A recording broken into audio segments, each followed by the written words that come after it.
Ever find yourself wondering what's really going on in your cat's head?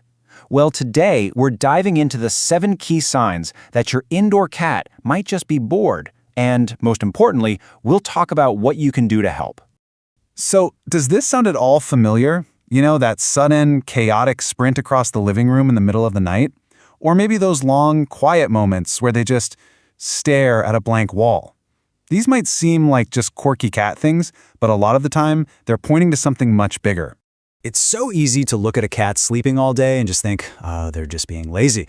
But what if it's not laziness at all? What if it's actually boredom? Most owners, and it's not their fault, miss these signs, but just recognizing them is the very first step to making a huge positive change in your cat's life. Okay, so what's really going on here? It all comes down to this kind of paradox for indoor cats. We've given them this super safe, predictable world to live in, but inside, they still have the brain and the instincts of a wild hunter. This is where a concept called environmental enrichment comes in. It sounds kind of fancy, but it's really simple. It's all about setting up your home in a way that lets your cat, well, be a cat. It means giving them outlets to do all the things their instincts are screaming at them to do. You know, to hunt, to climb, and to explore, all from the safety of your home. Because without those outlets, all that pent-up energy has to go somewhere. And that's when boredom can turn into real stress, which can lead to all sorts of behavioral issues and even physical health problems. So what exactly should you be looking for? All right, first up, let's talk about the signs that are all about pure, unspent physical energy. These are probably the most common ones, and they're so easily mistaken for just normal cat stuff. Now look, we all know cats sleep a lot. That's a given. Up to 18 hours a day can be totally normal. But what you want to watch for is a change, a big increase in their sleep, or if they just seem totally uninterested in things they used to love. That's a huge red flag. It's often not laziness, it's that there's nothing interesting enough to stay awake for.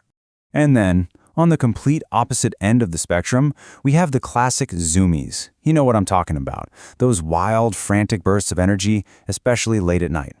That is a textbook sign of stored-up energy that had absolutely no outlet during the day. Their body is literally hitting a release valve. So whether they're sleeping way too much or sprinting around like a maniac, it often comes from the same place. And the solution is actually pretty simple. Scheduled, interactive playtime. Even just a few minutes every day with a wand toy or a laser pointer can help them burn off that energy in a really positive, healthy way. Now here's the thing about a bored cat. If you don't give them a job to do, they will find one themselves. And that's often when your favorite things might just become their new favorite toys. You know that pen on your desk, the one you keep putting back and your cat just keeps swatting it off over and over? Your cat isn't trying to annoy you. They're being a little scientist. Seriously, they're testing cause and effect, they're exploring gravity, they're creating a reaction to entertain themselves. It's a game they invented. Another really big one is scratching up your furniture, or the carpets, or the door frames. I know this can be incredibly frustrating, but it is so important to understand where this behavior comes from. It's not about destruction, it's all about instinct. This quote from Cornell's College of Veterinary Medicine really just says it all. Scratching isn't a bad behavior, it's a fundamental need. They are literally marking their territory with scent glands in their paws, and they're shedding the outer husks of their claws. It's communication and self-care all in one. So the solution isn't to stop them from scratching. You can't fight that instinct. The solution is to redirect it. By giving them really good, sturdy scratching posts, maybe a tall vertical one and a flat horizontal one, you're giving them an approved spot to do what they need to do. You're working with their nature, not against it. Sometimes the signs aren't about what they're doing to your furniture, but what they're trying to say directly to you. Has your cat suddenly gotten chattier? Are they meowing at you or even yowling for what seems like no reason at all? They're probably telling you, in the clearest way they can, hey, I'm bored, come play with me. For an indoor cat, you are their main source of fun. The fix here is all about quality time. And it doesn't always have to be about high-energy play. It can be petting sessions, grooming, or just sitting with them. The key is to let them start it.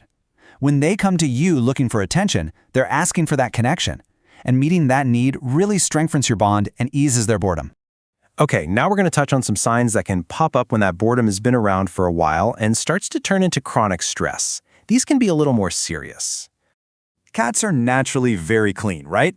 But it can become a problem when it's excessive. If you start to notice your cat is licking themselves so much that they're creating bald spots, or their skin is getting red and irritated, that's often a self-soothing behavior. Licking releases endorphins, so they're basically using it as a way to cope with anxiety. And, last but not least, keep a close eye on their food bowl. Just like us, sometimes cats will eat simply because they're bored. But on the other hand, stress and anxiety can also make them lose their appetite completely. Any big, unexplained change in their eating patterns is definitely worth paying attention to. For this, a food puzzle is an absolutely fantastic tool. It basically turns mealtime from a 2-second gulp fest into a fun mental challenge. It makes your cat work a little for their food, which totally engages those natural hunting instincts. It's great for slowing down bored eaters and can make food more interesting for stressed out ones. So we've gone through all these signs, from the pretty subtle ones to the more serious. But the most important thing to take away from all this isn't about feeling guilty or worried. It's about feeling empowered. This is so important to remember. Your cat isn't being difficult. They're not trying to misbehave. Every single one of these behaviors is just their way of trying to solve a problem. How do I act like a hunter in a world where I don't have to hunt? And once you start seeing their actions through that lens, honestly, everything changes. You're no longer correcting a bad cat. You're helping a bored one. And that simple shift in your perspective is the key to a stronger bond and a much better quality of life for them. And listen, this doesn't mean you have to completely rearrange your whole life. It can be so simple, just 10 minutes. 10 minutes of focused, interactive play every single day can make an absolutely massive difference in your cat's happiness. So the next time you see your cat swatting something off the counter, or meowing at you for no reason, or just staring off into space, just take a second, pause, and ask yourself this question. By learning to see these signs, you're really just learning to speak their language.